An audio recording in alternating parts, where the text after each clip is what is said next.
और मैं सबसे पहले जो तमाम नौजवान आज मजलिस इत्तेहाद मुस्लिमीन में शमूलियत लिए, मैं आप तमाम का तहे दिल से शुक्रगुजार हूँ और आपकी खुशामदीद करता हूँ मजलिस इत्तेहाद मुस्लिमीन में। और ये अल्लाह का करम है कि अल्लाह ताला ने आपके दिल में मजलिस इत्तेहाद मुस्लिमीन के हक़ में मोहब्बत डाली और आप मजलिस इत्तेहाद मुस्लिमीन में शामिल हुए। इंशाअल्लाह उम्मीद है कि आप और हम मिलकर मेहनत करेंगे और इंशाअल्लाह हमारी मेहनत की बुनियाद पे, हमारी इखलास की बुनियाद पे और हमारी नीयत की बुनियाद पे इंशाअल्लाह अल्लाह हमको कामयाबी देगा। और यहाँ से इंशाअल्लाह मजलिस इत्तेहाद मुस्लिमीन के एक बेबाक नुमाइंदा ऐवान पार्लियामेंट में जाएगा। यहाँ पे ख़ास तौर से जब पूरे तमाम नौजवान हैं, बस आपसे मैं तमाम से ये गुजारिश करना चाहूँगा, आपने आदिल साहब को सुना, मुफ्ती साहब को सुना, दूसरों को भी सुना, मगर वक्त और हालात भी ये है कि आपको और हमको अब इस वक्त ठहरने की ज़रूरत है। हो सकता है आप किसी की भी तारीफ में कुछ भी कहें, मगर हो सकता है आने वाले वक्त में शायद तारीफ करने के लिए भी हमें इजाज़त लेनी पड़े। और ये चीज़ ज़रूरी है कि हमें अपने नुमाइंदों को उस ऐवान पार्लियामेंट में भेजना और ऐसे नुमाइंदों को भेजना जो वहाँ पे जाकर आपके मेरे ताल्लुक से बोल सके, आपकी मेरी नुमाइंदगी कर सके और आपके मेरे लिए जिद्दोजहद कर सके, ऐसों को भेजना बेइंतहा ज़रूरी है। क्योंकि मुल्क और मुल्क के हालात ऐसे नहीं हैं और आप आज यहाँ पे बैठ के ये नहीं बोल सकते कि अगले 5 साल में ऐसा कौन सा कानून आएगा या ऐसा कौन सा सितम हमारे ताल्लुक से प्लान किया जा रहा है जिसका मुकाबला आपको और हमको करना पड़ेगा। और जब ऐसा कोई कानून या ऐसा कोई सितम ये लोग अगर सोच रहे हैं, जो आप जानते हैं, आपका दिल को भी ये मालूम है कि ये चारों तरफ से ये एक साजिशें रची जा रही हैं, जो अब ये साजिशों का मुकाबला अगर आपको हमको करना है तो सबसे पहले इनका मुकाबला करने के लिए हमें सिपाही चाहिए और उस सिपाही हमें ऐवान पार्लियामेंट में चाहिए। हमें सिपाही रोड पे नहीं चाहिए, हमें सिपाही चौरस्तों पे या नुक्कड़ों पे नहीं चाहिए, हमें सिपाही अपने गांव में नहीं चाहिए, हमें सिपाही चाहिए ऐवान पार्लियामेंट में और विधानसभा में, जो आपकी और हमारी बात कर सके। मैं यहाँ 2015 से आ रहा हूँ, 2015 से आपके दरमियान में रह रहा हूँ और अल्हम्दुलिल्लाह आप लोगों से भी बहुत सारी चीज़ मैंने सीखी है। आप लोगों की बड़ी काबिलियत हमने ली है और मैंने जो बिहार में सीखा है, मैं कोशिश करता हूँ कि यहाँ पे सीख कर वहाँ पे जाकर मैं काम भी कर सकूँ। क्योंकि आप यकीन जानिए, जब मैं बिहार को आया और जब मैं हैदराबाद को देखता हूँ, मैं ताज्जुब करता हूँ कि आप लोग किस बुनियाद पे अपने एमएलए या एमपी को चुनते हैं।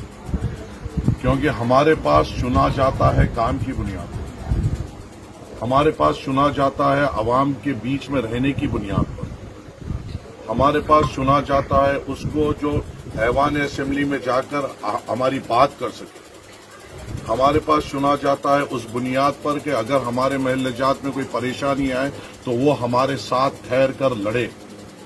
हमारे पास चुना जाता है उस बुनियाद पर कि अगर हमारे महल्ले जात में हमारे नौजवानों पे कोई परेशानी आए तो जिसको हम या एमएलए बनाते हैं या एमपी बनाते हैं, वो वक्त में आप हमारे सामने आए और हमसे पहले वो ठहरे और अपनी जान के नजराने पेश करें। हम वहां पर देखकर ये चुनते हैं कि अगर कल पुलिस का जुल्म हमारे महल्ले जात में हो तो उन पुलिस वालों का मुकाबला कौन करे। अगर कोई तंजीमें अगर हमारे खिलाफ साजिशें बना रही है तो उनका मुकाबला कौन करे।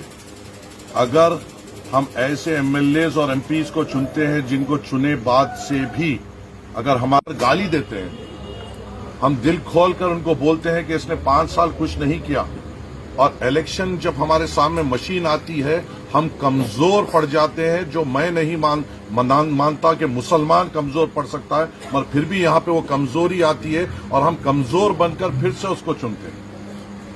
मुझे ये नहीं समझ में आता कि जो लोग आपके लिए उस ऐवान पार्लियामेंट में उठकर एक बार सीमांचल नहीं बोल पाते, हमारी ऐसी क्या मजबूरी है कि हमको उनको बार बार चुनना पड़ता है।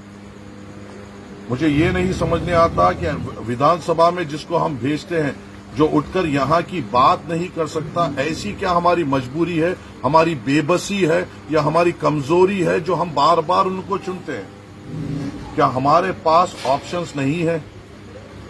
हमने एकजुट हुआ था, हमने हरे परचम को सीमांचल में आप और हमने मिलकर बुलंद किया था, हमने हरे परचम को सीमांचल में लहराया था, और जब वो लहराया गया लोगों के आग में ऐसी जलन हुई कि जो आपकी ताकत बनी वो ताकत को तोड़ने की साजिश की गई।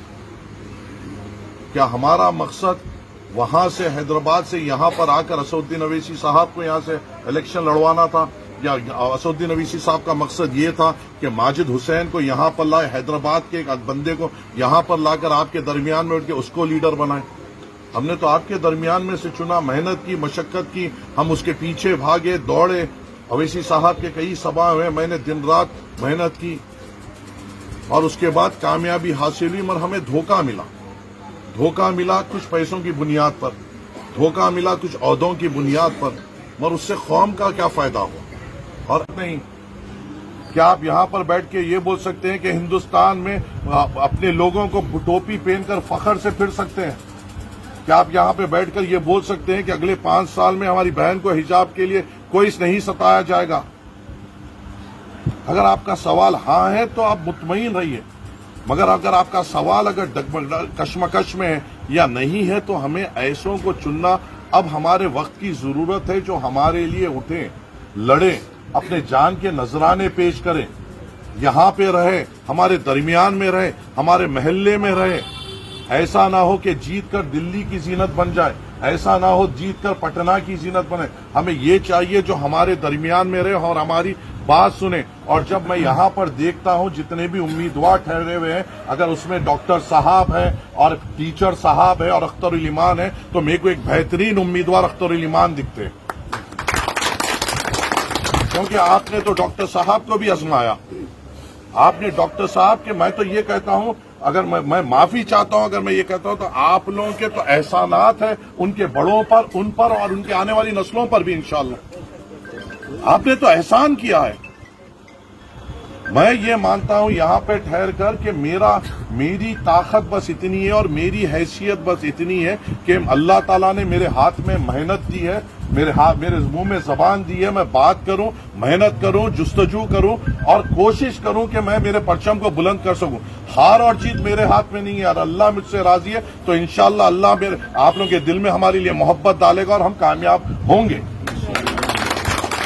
मगर एक बात यकीन मानिए कि हम हमारी मेहनतों में पीछे नहीं हटेंगे, चाहे हमें किसी भी नाम से पुकारिए, हमें कौन सी भी तोहमत लगाइए, और जो तोहमत भी लगाते हैं ये याद रखिए हम वो माफ करने वाले नहीं है।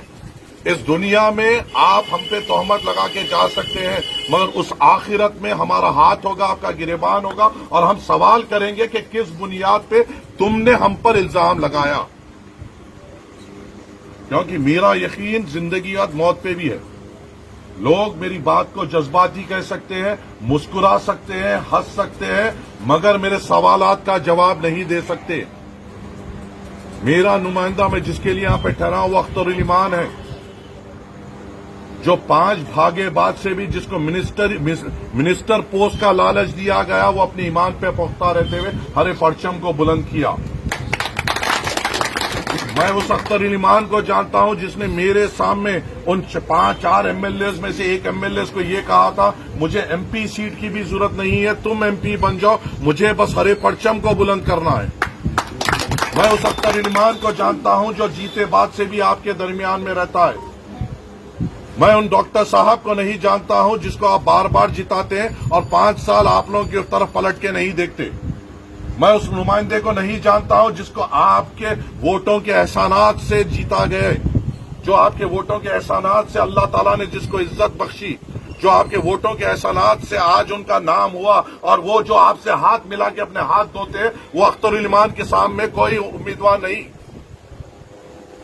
मैं उस उम्मीदवार के बारे में भी जानता हूं जो अख्तरुल ईमान को ये कहते हैं कि भाजपा की बी टीम है, भाजपा को जिताने आते हैं, भाजपा के लिए कोशिश करते हैं। आज वही उम्मीदवार भाजपा का हाथ पकड़कर, नरेंद्र मोदी का हाथ पकड़कर आप लोगों के दरमियान में आ रहा है। बात करते हो, बैठो, तुम्हारे नारों का मोहताज नहीं हूं मैं सिर्फ यहां पे बात करने आ रहा हूं। समझने आई, नहीं समझने आई। कल मैं डंके की चोट पे ये तो बोल सकूंगा कि मैंने मेरी बात रखी। फिर भी अगर आपको 5 साल की तौर पे गाली देते हुए उसी तरह उठकर अगर कोई नाकारे को जिताना है, आपकी मर्जी, हमारी मेहनत फिर 5 साल के बाद उतनी ही जुस्तजू से रहेगी। نہ ہم ہارے ہیں نہ ہاریں گے نہ کبھی ہاریں گے، کیونکہ ہماری تربیت اسلامک تعلیم پہ ہوئی ہے اور ہم ہمیشہ کوشش کرتے رہیں گے. اور مجھے یقین ہے اس بار مجلس اتحاد المسلمین بڑے پیمانے پہ یہاں سے کامیاب ہوگی، کیونکہ میں ماحول دیکھ رہا ہوں. میں 2015 سے یہاں سے آ رہا ہوں اور اس ماحول میں آج کے ماحول میں زمین آسمان کا فرق ہے.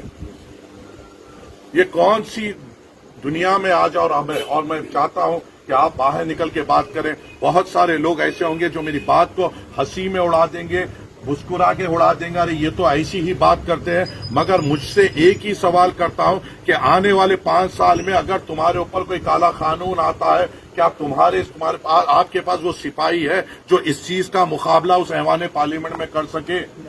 کیسے کیا 1 2 3 بھی بندے ہیں جو اٹھ کے ایٹ لیسٹ اس کی مخالفت کر سکے؟ کیا ایسے 1 2 بندے ہیں جو آپ کے لیے ٹھہر کے بول سکیں؟ ہمیں اس وقت اپنے سپاہیوں کو وہاں پہ بھیجنے کی ضرورت ہے.